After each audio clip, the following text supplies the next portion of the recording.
Boa tarde, meus irmãos. Aqui é o Diácono Léo e eu trago esse vídeo a vocês mostrando que, tirando aqui algumas dúvidas de algumas pessoas. Mas que dúvida é essa? Tem muitas pessoas que me perguntam se crente pode envolver-se em política. E já vi isso na internet, né? Que crente não pode envolver-se em política. E eu venho trazer esse vídeo para explicar para vocês. Na minha opinião, o crente pode sim envolver-se em política. Vou explicar o porquê. A Bíblia diz no livro de Romanos, capítulo de número 8, versículo 30, diz o seguinte. 8:30 diz que aqueles e os que predestinou, a esses também chamou, e aos que chamou, a estes também justificou, e aos que justificou, a estes também glorificou. Ou seja, Deus predestina, Deus chama, Deus justifica e Deus glorifica. Ou seja, Deus chama pessoas, Deus tem chamado para pessoas. Mas, na minha concepção, um crente pode sim ser político, porém, um pastor, para mim, não pode se envolver em política. Por quê? Olha o que a Bíblia diz no livro de Efésios, no capítulo de número 4, versículo 11.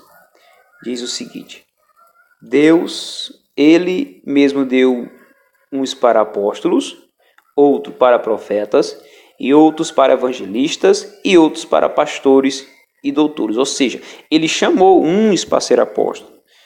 Ele chamou outros para serem profetas. Ele chamou outros para ser evangelistas. Ele chamou outros para ser pastores. Ele chamou outros para ser doutores. Ou seja, ele chamou cada um com um propósito. Ou seja, um tem chamado para ser pastor, esse deve pastorear. Um tem um chamado para pregar a palavra, esse tem que pregar a palavra. Lá no livro de 1 Coríntios, capítulo de número 7, no versículo de número 20, diz o seguinte: que cada um fique na vocação em que foi chamado. Se você foi chamado para pastorear, você tem que pastorear. Se você foi chamado para pregar a palavra, você tem que pregar a palavra. Você vai ficar na vocação que foi chamado. Mas acredito que Deus levanta homens e mulheres usada por eles para fazer diferenças no meio político. Eu te pergunto, em Israel, quem foi o primeiro rei de Israel? Não foi Saul? Saul não foi ungido de Deus? Saul não foi levantado por Deus? Saul não foi o homem a qual Samuel desceu o óleo sobre a sua cabeça, a unção sobre a sua cabeça e virou um ungido de Deus? Foi. Mas quando ele se corrompeu, Deus chamou outra pessoa. Quem chamou? Não foi Deus? 1 Samuel 13:14 diz o seguinte: E agora o teu reino não subsistirá, e tu não seguirás governando. O Senhor já escolheu um homem segundo o seu coração e designou líder do seu povo, porquanto tu não observaste o que o Senhor te havia determinado. Ou seja, ele não observou o que Deus tinha determinado, predestinado para ele fazer. Ele não escolheu o caminho que o Senhor predestinou para ele, porém ele escolheu outro caminho. O que aconteceu? Deus tirou o reino dele e chamou outro quem? Um segundo o seu coração. Quem era? Davi, para governar Israel. E a Bíblia diz que Davi fez conforme tudo agradou o Senhor e Deus abençoou Israel por causa disso. Ou seja, Deus levanta líderes para reger o seu povo, reis para reger o seu povo. Lá em Gênesis capítulo 41, versículo 38, a Bíblia diz que quando o faraó tem o sonho, e Deus revela a José a respeito desse sonho e fala a respeito dos 7 anos de abundância, 7 anos de fome, e como o faraó deveria se safar dessa situação, se sair dessa situação, ele olha para os seus oficiais e pergunta: encontraremos um homem como este em que esteja o Espírito de Deus? Ou seja, um homem para governar na terra tem que ser esse. Por quê? Porque ele tem o Espírito de Deus. Ele que tem o Espírito de Deus, quem tem o Espírito de Deus vai ouvir Deus e o Senhor vai abençoar a terra, e como assim abençoou a sua vida. Vemos no livro de Números, no capítulo 11, a Bíblia fala a história de Moisés. Moisés era um homem que tinha o Espírito de Deus e que Deus abençoou este povo e que Deus tinha dado saída a esse povo. Por quê? Porque eles estavam vivendo no deserto. E o que sustentava o povo era a fé do líder, era a fé do povo. Por quê? Porque a pedra jogou água pelo bordão, pelo cajado de Moisés. Vinha maná do céu pela oração de Moisés. O povo comeu carne pela oração de Moisés. O povo foi sustentado durante 40 anos, suas vestes não envelheciam, sua sandália não desgastava, pela oração do seu líder. Seu líder orava ao Senhor e Deus ouvia e assim abençoava o seu povo.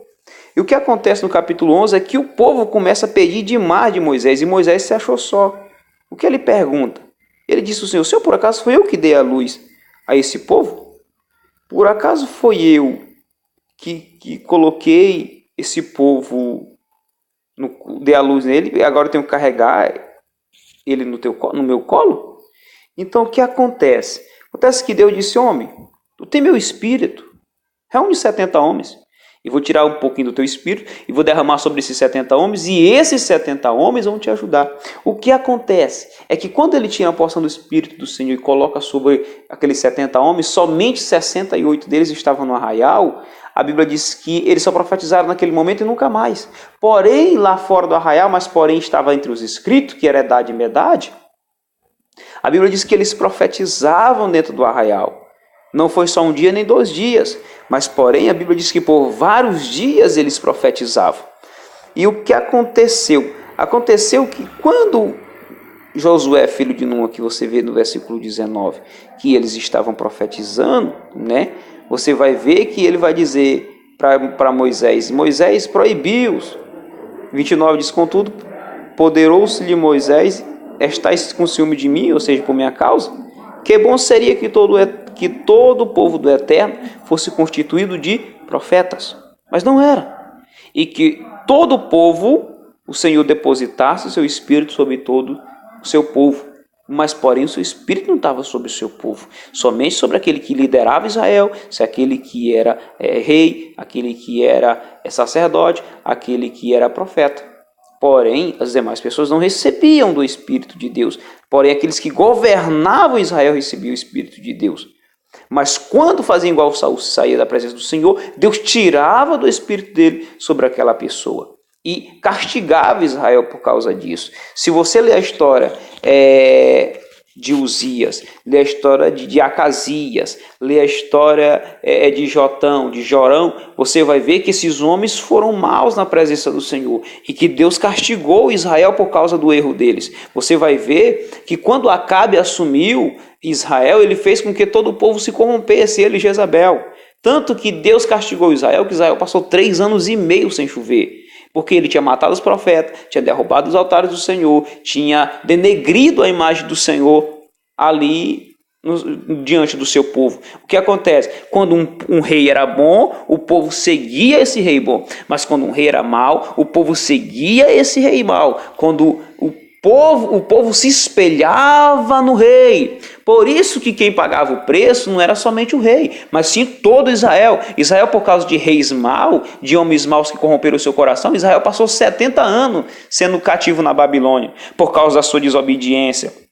Mas, porém, quando entrava um rei que governava, andava nos caminhos de Davi, que andava nos caminhos do Senhor, a Bíblia diz que Deus abençoava. No começo do governo de rei Asa, não foi todo o governo dele que foi ruim, mas nos primeiros 35 anos, a Bíblia diz que ele se converteu ao Senhor, entregou Israel na mão do Senhor e Deus abençoou Israel. Israel frutificava, Israel prosperava. A Bíblia diz que durante 35 anos não houve guerra e nem quem sequer que se levantasse em guerra contra o rei Asa. Tanta paz. Depois ele achou que estava tão bem, se corrompeu. O que aconteceu? Houve guerra sobre Israel.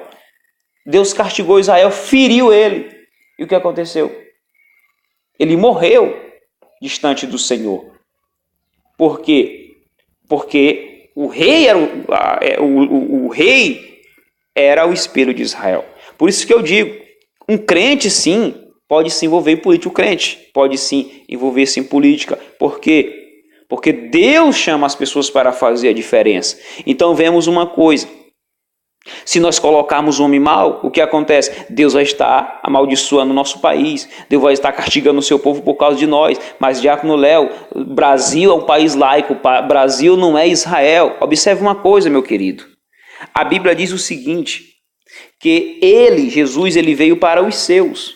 Só que os seus não o aceitou. No capítulo 1, versículo 11, é o que diz. Ele veio para o seu e o seu não aceitou.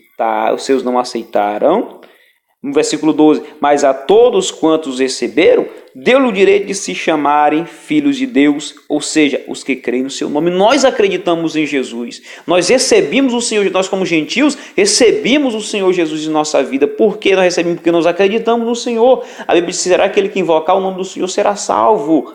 Por quê? Porque os olhos do Senhor estão sobre as nossas vidas. Olha o que a Bíblia diz no livro de Salmos capítulo 101, versículo 6. Os olhos do Senhor estão sobre a terra, procurando aqueles que o sirvam, e aqueles que andam no reto caminho, esse estará com ele. Olha o que diz no livro de 1 Pedro, no capítulo 2, versículo de número 9.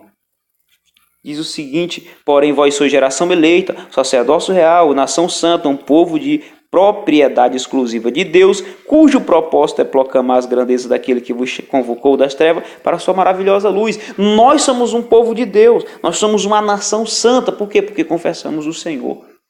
A maioria do povo é cristão.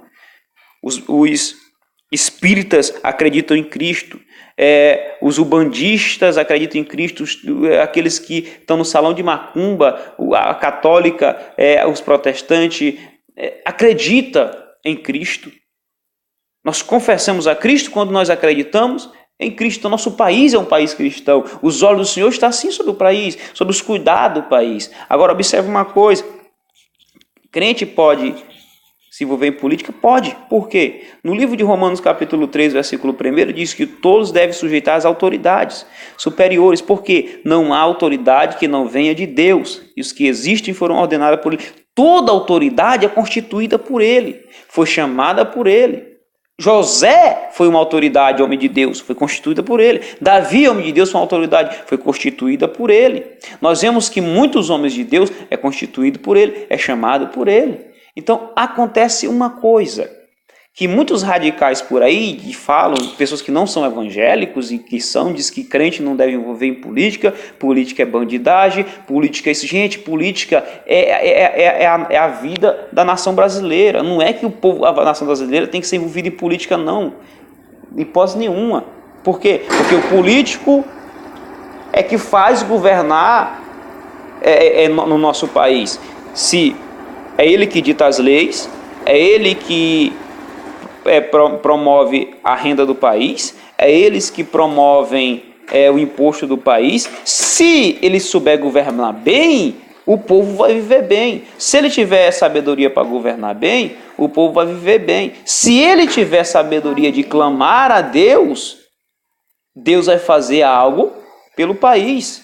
Por isso que a Bíblia diz, no livro de 2 Crônicas, no capítulo 7, versículo de número 14, olha o que ela diz: se o meu povo, que se chama pelo meu nome, se humilhar, orar e buscar minha face, e se afastar dos seus maus caminhos, eu dos céus ouvirei e perdoarei os seus pecados e seus erros e curarei a sua terra. Ele que sarateia, ele que, quando o homem clama a ele, quando os reis voltavam para o Senhor, Deus abençoava Israel. Então, está aí. Um homem de Deus pode sim. Por quê? Porque ele pode ser usado para abençoar a nossa nação. Ele pode ser usado para abençoar todo o nosso povo. Não é verdade? Então, o que eu trago com isso, nesse vídeo? Você preste atenção em quem você vai votar. Pessoas que você vai votar no governo, viu? Que possa estar mudando as leis que você tem direito, que possa estar criando leis que venham prejudicar você mais tarde, que venham estar criando projetos ou então tirando projetos que venham prejudicar você mais tarde. Faça isso, mas pense nisso. Escolha um homem de Deus, que venha pedir sabedoria para Deus e que Deus venha abençoar o nosso país. Então faça isso. Esse é meu recado e fique com Deus, em nome de Jesus.